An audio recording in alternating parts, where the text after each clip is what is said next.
Psaume 105. Louez l'Éternel, invoquez son nom. Faites connaître parmi les peuples ses hauts faits. Chantez, chantez en son honneur. Parlez de toutes ses merveilles. Glorifiez-vous de son saint nom. Que le cœur de ceux qui cherchent l'Éternel se réjouisse. Ayez recours à l'Éternel et à son appui, cherchez continuellement sa face. Souvenez-vous des prodiges qu'il a faits, de ses miracles et des jugements de sa bouche, postérité d'Abraham, son serviteur, enfant de Jacob, ses élus. L'Éternel est notre Dieu. Ses jugements s'exercent sur toute la terre. Il se rappelle à toujours son alliance, ses promesses pour 1000 générations, l'alliance qu'il a traitée avec Abraham, et le serment qu'il a fait à Isaac. Il l'a érigé pour Jacob en loi, pour Israël en alliance éternelle, disant, « Je te donnerai le pays de Canaan comme héritage qui vous est échu. » Ils étaient alors peu nombreux, très peu nombreux, et étrangers dans le pays, et ils allaient d'une nation à l'autre et d'un royaume vers un autre peuple. Mais il ne permit à personne de les opprimer, et il châtia des rois à cause d'eux, « Ne touchez pas à mes oins, et ne faites pas de mal à mes prophètes. » Il appela sur le pays la famine, il coupa tout moyen de subsistance. Il envoya devant eux un homme, Joseph fut vendu comme esclave. On serra ses pieds dans des liens, on le mit au fer, jusqu'au temps où arriva ce qu'il avait annoncé, et où la parole de l'Éternel l'éprouva. Le roi fit ôter ses liens, le dominateur des peuples le délivra. Il l'établit seigneur sur sa maison, et gouverneur de tous ses biens, afin qu'il pût à son gré enchaîner ses princes, et qu'il enseigna la sagesse à ses anciens.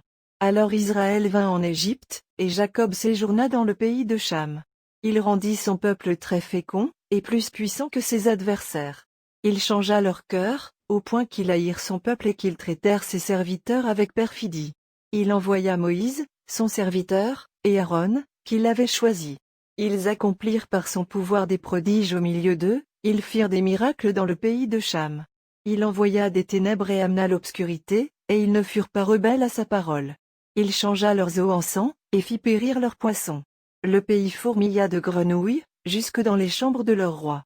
Il dit, et parurent les mouches venimeuses, les poux sur tout leur territoire.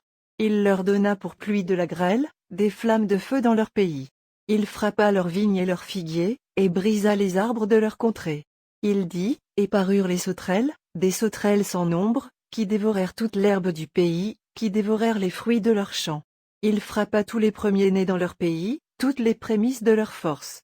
Il fit sortir son peuple avec de l'argent et de l'or, et nul ne chancela parmi ses tribus. Les Égyptiens se réjouirent de leur départ, car la terreur qu'ils avaient d'eux les saisissait.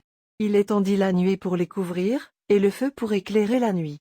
À leur demande, il fit venir des cailles, et il les rassasia du pain du ciel.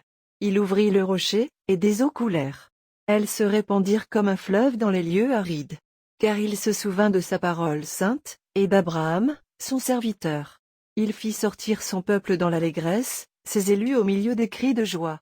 Il leur donna les terres des nations, et ils possédèrent le fruit du travail des peuples, afin qu'ils gardassent ses ordonnances, et qu'ils observassent ses lois.